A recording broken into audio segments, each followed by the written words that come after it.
Assalamualaikum warahmatullahi wabarakatuh. Kembali lagi di Bisik Bincang Sehat Asik bersama saya Fiona dari instalasi PKRS RSUD Kota Dumai. Pada episode Bisik kali ini kita akan membahas tentang kanker mami atau kanker payudara. Untuk itu telah hadir narasumber kita. Beliau adalah salah satu dokter spesialis bedah di RSUD Kota Dumai. Langsung saja kita kenalan. Ada Dokter Dharma Yogara, spesialis bedah. Selamat pagi dok, apa kabar? Terima kasih, baik, alhamdulillah. Oke, makasih ya dok ya karena telah meluangkan waktu untuk hadir di sini, main-main di studio kita di Bisik ya dok ya, Bincang Sehat Asik. Nah, saya yakin nih udah banyak yang penasaran tentang kanker payudara ini dok. Tapi boleh dijelaskan dulu nggak dok, kanker payudara itu apa? Terima kasih, Fiona. Pertama saya diundang ke Bisik Bincang Sehat Asik Sehat dok. Asik, program dari Rumah Sakit Umum Dumai. Kanker payudara, kita sekarang bicara tentang kanker payudara. Kanker payudara itu sendiri adalah suatu pertumbuhan sel payudara yang tidak terkontrol. Dia mengalami suatu mutasi, pembesaran, mempunyai anak sebar yang kita sebut sebagai kanker payudara. Artinya ada penyebaran gitu ya dok. Bisa menyebar. Dan kita kan sering ya dok ya, ada kanker, ada tumor gitu. Nah itu apa lagi beda dok? Karena katanya kanker itu awalnya dari tumor, itu nggak dok? Mungkin sedikit berbeda karena memang banyak ini sering terjadi pertanyaan dari masyarakat, dari pasien-pasien kita, tumor kanker itu seperti apa sih sebenarnya? Sebenarnya sendiri kanker itu adalah bagian dari tumor. Jadi yang besarnya itu tumor, nanti terbagi ada tumor jinak dan tumor ganas. Kanker ini adalah tumor ganas. Bedanya kalau pada tumor jinak itu dia hanya sifatnya lokal, tidak bisa menyebar. Tapi pada tumor ganas dia membesar, banyak dan bisa mempunyai anak sebar. Secara umum seperti itu. Artinya memang dari tumor jinak dulu dok? Atau bisa langsung ke kanker tumor ganasnya dok? Tidak, bukan itu maksudnya, tapi sudah pembagiannya memang ini tumor jinak, ini tumor ganas. Contohnya yang paling gampang, misalnya tahi lalat saja, itu sebenarnya bagian dari tumor, tapi tumor jinak. Tumor jinak. Memang ada yang tumor ganas, langsung dia memang tumor ganas. Seperti itu. Oke, nah balik lagi ke kanker payudara ya dok ya. Ya. Kanker payudara ini kan identik dengan perempuan gitu ya dok ya. Apakah memang kanker payudara ini hanya dialami oleh perempuan? Tidak. Sebagian besar memang pada perempuan, tapi ada juga di epidemiologinya 1% itu pada laki-laki juga mengalami keganasan pada payudaranya. Tapi ya angkanya kecil dibanding pada perempuan. Jadi juga edukasi ini juga cocok untuk laki-laki juga nih ya? Semua, ya, relatif semua. Oke dok, nah kalau kita ngomong tentang kanker payudara dok, biasanya apa dok gejalanya? Gejala dan tanda, orang paling sering menyebutnya itu gejala dan tanda. Gejala itu yang dirasakan oleh penderita, sedangkan tanda itu yang ditemukan oleh pemeriksa, dalam hal ini mungkin tenaga kesehatan dari dokter ataupun tenaga kesehatan yang lain. Kalau gejala dari pasien sendiri paling sering awal-awal itu terasa benjolan, ada lap, benjolan, kadang-kadang ada juga keluar cairan dari putih ataupun perubahan dari kulit di payudaranya. Seperti itu yang paling sering dirasakan oleh pasien sendiri. Tapi yang menjadi tidak waspada itu adalah benjolan itu tidak terasa sakit. Oh, jadi nggak apa-apa nih, nanti hilang sendiri. Paling sering seperti itu, jadi tidak aware udah berapa lama, tidak dibawa untuk berobat atau diperiksakan, jadi ya lebih repot nantinya. Gitu. Lalu dok, apa sih yang bisa menyebabkan seseorang bisa terkena kanker payudara? Penyebab kanker payudara sampai saat ini sih, sampai saat ini penyebab pastinya tidak diketahui pasti. Banyak teori-teorinya yang menghubungkan sesuatu dengan angka terjadinya kanker payudara. Paling terakhir itu ada teori genetik, masalah mutasi pada gen, tapi itu juga belum bisa di apa namanya, dinyatakan sebagai penyebab pasti. Mungkin yang lebih tepat adalah faktor resiko. Jadi kalau mengalami keadaan tertentu, resikonya meningkat. Seperti misalnya ada apa namanya, riwayat keturunan keluarga inti mengalami suatu keganasan. Bukan hanya keganasan pada payudara, mungkin keganasan yang lainnya juga. Kemudian secara gender, secara perempuan lebih tinggi resikonya dibanding laki-laki. Kemudian faktor resiko eh, menars ini haid pertama yang lebih cepat dibanding anak seusianya. Sekarang kalau di kita biasanya sekitar 11 sampai 13 tahun lah, 10 sampai 13 tahun. Tapi ini anak umur 9 tahun sudah menars. Kemudian menopause yang lebih lama. Kemudian riwayat multipara itu tidak pernah hamil, tidak pernah hamil dan otomatis tidak pernah menyusui juga lebih tinggi resikonya untuk terjadi kanker payudara. Kemudian apalagi misalnya obesitas sudah meningkatkan resiko untuk terjadinya kanker payudara. Jadi ya secara umum itu penyebab pastinya ya sampai saat ini nggak bisa diketahui secara pasti sih, itu aja. Ada Faktor-faktor resiko tadi yang meningkatkan untuk terjadinya kanker payudara. Di dokter dijelasin tentang jenis dan yang lain resikonya. Kalau usia gimana?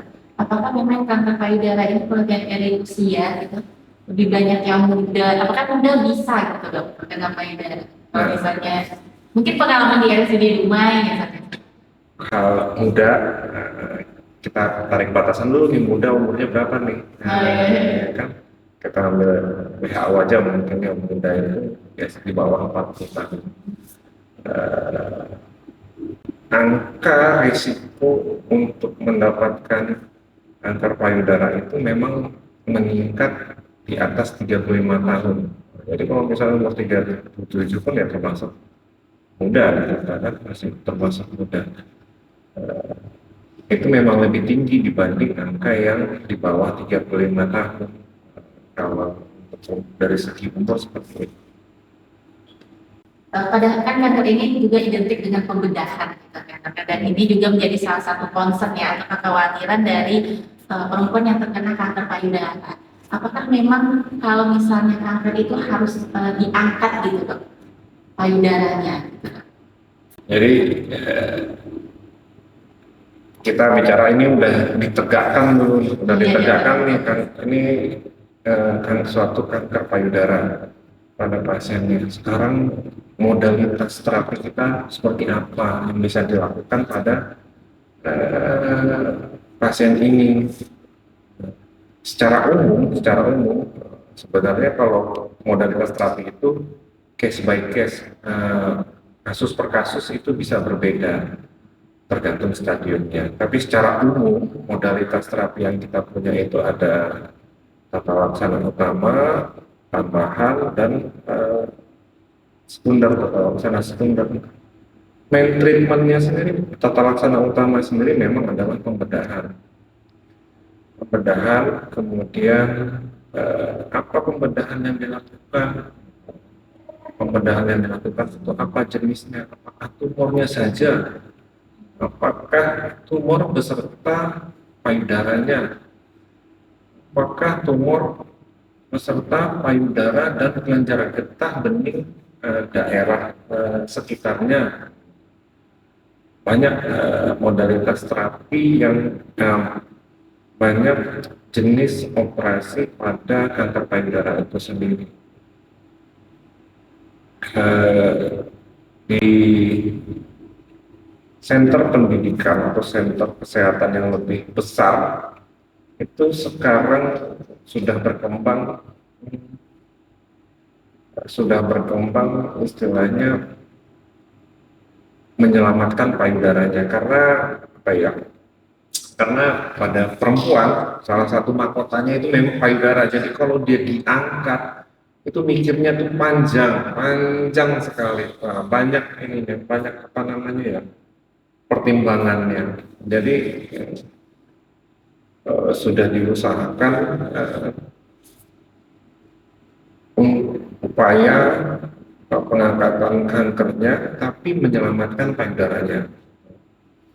Syarat-syaratnya ada, syarat-syarat untuk melakukan itu ada, berapa ukuran kankernya dibandingkan ukuran payudara secara keseluruhan, umurnya berapa, ya. Banyak pertimbangannya. Setelah operasi, ya itu terapi utamanya tetap operasi, karena apa? Untuk mengangkat sumbernya lah ya. Tapi kalau di masyarakat itu bilang akarnya dulu dia cabut nih. Nah, oleh masyarakat akarnya dulu dicabut.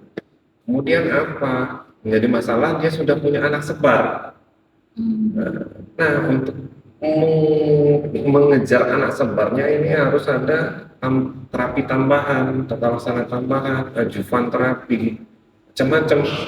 Ada apa yang disebut tadi kemoterapi, radioterapi, ataupun radiokemoterapi, gabungan, gitu kan. Dan pas bilang silakan, nggak harus operasi aja, gimana dok, nggak mau kemo, karena kalau kemo nanti rambutnya rontok, mual, sakit, pegal-pegal badannya. Nggak bisa karena modalitas terapi antara utama dan tambahan ini harus sejalan, ya, harus sejalan. Karena sifat dari kanker tadi yang pertama disebutkan, dia bisa mempunyai anak sebarnya ini yang kita kejar. Nah, kalau enggak gimana? Angka rekurennya kalau itu tidak dilakukan, angka kekambuhannya itu tinggi. Angka kekambuhan timbul kembali itu tinggi kalau enggak dilakukan. Dan setelah dilakukan kemoterapi pun masih ada terapi tambahan lain. Kalau pada perempuan lakukan terapi hormonal semacam-macam. Biasanya kalau di usia premenopause, sebelum menopause, dia yang kita lakukan adalah ovarektomi bilateral, pengangkatan kandung telurnya, karena yang untuk menghasilkan hormon estrogen progesteron dari sana. Kalau misalnya pada usia menopause, yang diberikan terapi hormonal berupa obat, biasanya golongan tamoxifen, untuk menekan pertumbuhan hormon tadi. Kurang lebih seperti itu, apa namanya, tata laksana panjang ya, panjang. Ya memang kompleks sih gitu ya dok ya. Dan tentunya agar tidak sampai ke sana, agar tidak sampai ke pengobatan, tentu kita perlu yang namanya pencegahan dulu ya dok ya. Nah, kira-kira apa pencegahan yang bisa dilakukan oleh sobat bisik yang menonton agar tidak terjadi dok kanker payudara ini? Mencegah kanker payudara, ya secara umum aja sih sebenarnya ya, dari makanan yang sehat, nutrisi secukupnya, olahraga, istirahat cukup, menghindari alkohol dan nikotin, rokok. Kemudian mungkin lebih tepatnya deteksi dini. Apalagi itu deteksi dini pada perempuan yang sering dilupakan sebenarnya sama perempuan, baik yang masih gadis ataupun yang sudah menikah. Itu sadari Dok, sadari dok. pemeriksaan payudara sendiri. Apa itu pemeriksaan payudara sendiri? Sadari. Ini pemeriksaan yang paling sering dilupakan, padahal paling gampang dilakukan. Periksa payudara sendiri itu apa ya? Biasanya nih kalau pada perempuan nih, dari yang masih teenager atau remaja sampai dewasa, itu di kamarnya itu punya cermin besar tuh. Minimal setengah badan dia punya, kalau nggak full 3/4, kalau nggak minimal setengah badan. Jadi bisa dilihat di situ. Biasanya dilakukan, waktu yang paling bagus itu adalah minggu kedua setelah bersih haid. Oke, Minggu kedua setelah bersih haid, hari ke-10 sampai hari ke-14 setelah bersih haid, setelah mandi pagi ataupun mandi sore. Mandi pagi, mandi sore, keadaan payudara itu istilahnya optimal ya. Karena payudara perempuan ini juga dipengaruhi oleh hormon tadi. Nah, minggu kedua itu hormonnya lagi bagus-bagusnya, ya, mempengaruhi juga tuh mood tuh, sering tuh moodnya lagi enak, tenang, santai ya. Periksa, lihat setelah mandi pagi, mandi sore, lihat di cerminnya, bisa tangannya di pinggang, lihat bentuknya gimana, ada benjolan atau perubahan kulitnya seperti apa. Kemudian setelah dilihat, oke, kok kayak ada sempit ya di situ ya, kok ada yang kayak tertarik, dia diraba, diraba, memang apakah ada benjolan atau nyeri, seperti itu. Gampang sekali. Memang kelemahannya kadang nggak tahu ini benjolan apa enggak. Nah, kalau jadi ragu, apa yang dilakukan? Periksakan ke pusat kesehatan, layanan kesehatan. Apakah nanti butuh dilakukan pemeriksaan tambahan, misalnya dari USG, ultrasonografi, ada payudara.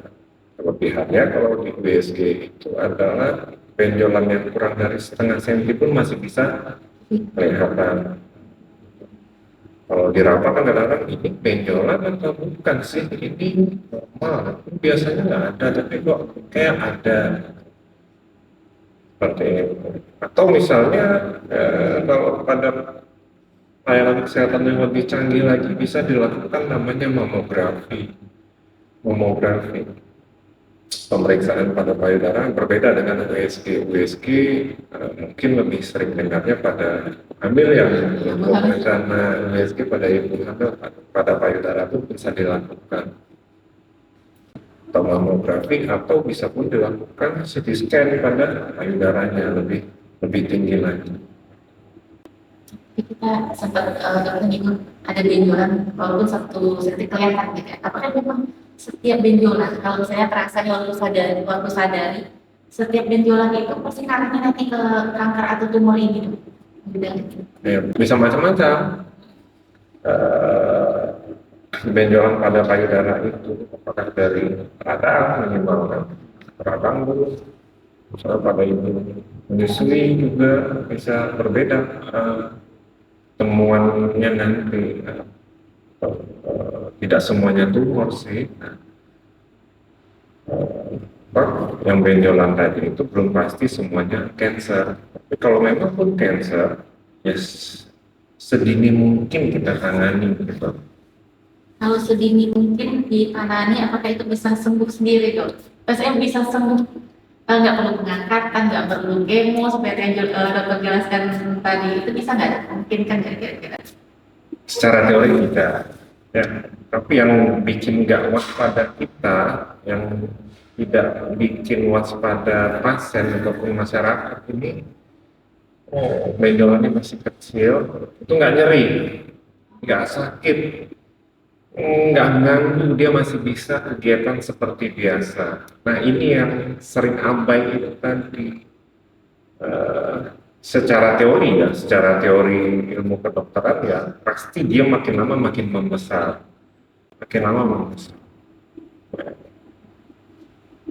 Nanti pilihan masyarakat kita ya banyak, dia mencoba karena yang paling sering itu dengar dari orang-orang. orang sekitarnya lah. Si ini begini juga dulu, si ini begitu juga dulu, dia pakai ini hilang, dia pakai ini sembuh. Ya, saya nggak melarang itu. Kita secara umum kita tidak bisa melarang itu. Gitu. Yang bisa kita lakukan hanya kita kalau mau melakukan itu ya boleh, monggo silakan. Saya nggak bisa melarang itu hak pasien. Tapi yang ini, yang anjuran kita coba tetap dikerjakan, tetap kita lanjutkan. Nanti kalau mau dibilangnya sembuh karena itu, saya nggak masalah. Kita nggak masalah. Pokoknya ibunya aman dulu nih. Nah, gitu. Karena memang masyarakat kita pakai ramuan ini, ramuan itu. Itu udah biasa. Itu hal setiap hari kita temukan itu. Jadi ya saya juga nggak bisa melarang itu. Saya nggak bisa. Ibu salah. Ini salah, bapak salah ini. Nggak boleh pula kita menjudge, menghakimi pasien gitu. Ya, walaupun udah seberat apa ini pasien datang ke kita ya, apa ya, ya sebisa mungkin lah dengan modalitas terapi yang kita punya kita bantu aja gitu. Kita harus tetap nih lakukan pengobatan ya gitu ya dok ya secara medis. Walaupun mungkin melakukan dengan yang tradisional, tapi tetap yang untuk kesehatan ini nomor satu ya dok ya. Ya, tetap kerjain aja, ikutin aja. Nah, tadi dokter sempat nyinggung yang sadari tadi dok. Di usia berapa sebaiknya seseorang sudah mulai sadar? Sejak mengalami pubertas. Sejak mengalami Pubertas. Jadi kalau perempuan sejak hari pertama berarti Iya, ya? sudah belajar melakukan. Sudah mulai untuk melakukan sadari. Nah, selain sadari kita juga kenalnya sadaris ya dok ya. Periksa payudara klinis tadi dokter juga sudah menyebutkan. Kalau untuk sadari sendiri dok di usia berapa sebaiknya dok? Apakah memang begitu pubertas selain sadari langsung juga disadari gitu atau nunggu tanda-tanda dulu baru kita ke klinis ini dok? Masih kontroversi sih, ya ada pro dan kontra masalah batasan umur. Gejala nggak bergejala, kapan mau diperiksa? Kalau bergejala sudah pasti harus di pemeriksaan secara klinis. Tapi kalau nggak bergejala gimana? Di negara maju di atas 35 tahun itu sudah dianjurkan untuk pemeriksaan screening tadi, deteksi dini tadi. Ya, tapi di kita sendiri belum ada patokan umur secara pasti.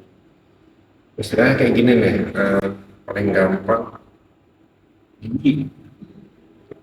Sebenarnya dianjurkan ada keluhan nggak ada keluhan tiap 6 bulan sekali atau medical check up untuk bekerja tiap tahun atau 2 tahun sekali dilakukan medical check up. Pun begitu pada darah, apalagi kalau dia mempunyai riwayat atau faktor risiko yang tinggi tadi, misalnya ada riwayat keturunan ataupun obesitas ataupun ada riwayat keganasan yang lain sebelumnya. Itu diajarkan yang minimal juga tiap 6 bulan dilakukan pemeriksaan klinis tadi. Paling gampang ya USG tadi. Dan dari kanker payudara ini kita juga sering dengar istilah PAM gitu dok.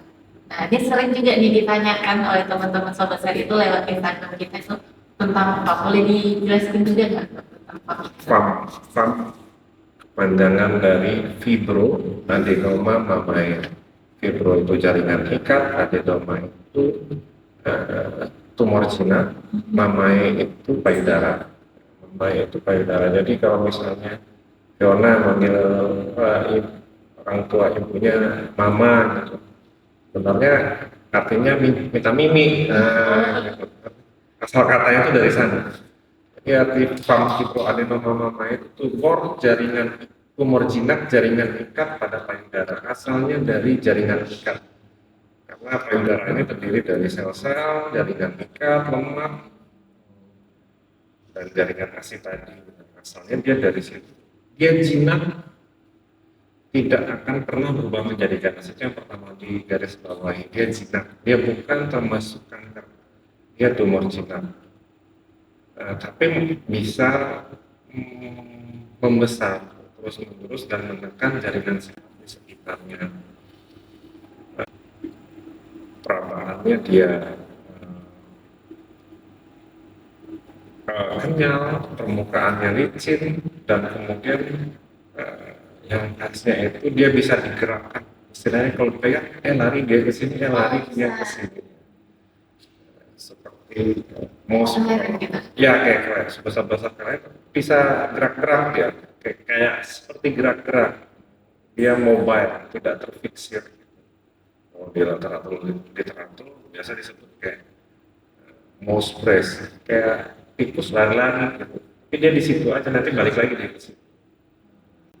Dan ini tidak akan cikal bakal kanker tidak ya? Nah, kalau FAM dia tidak pernah berubah menjadi ganas. Dan itu harus diangkat juga atau harus dilakukan pembedahan atau pengobatan aja gitu kalau untuk FAM ini? FAM ada indikasi kalau lebih dari 2 cm ataupun sudah mengganggu ya kan memang itu diangkat ya operasi. Yang dilakukan operasinya apa? Pengangkatan FAM-nya saja, payudaranya tetap dipertahankan. Jadi bisa menjadi gambaran ya sobat bisik di rumah, dan tentunya sudah banyak tadi informasi yang telah disampaikan oleh dokter kita pada hari ini.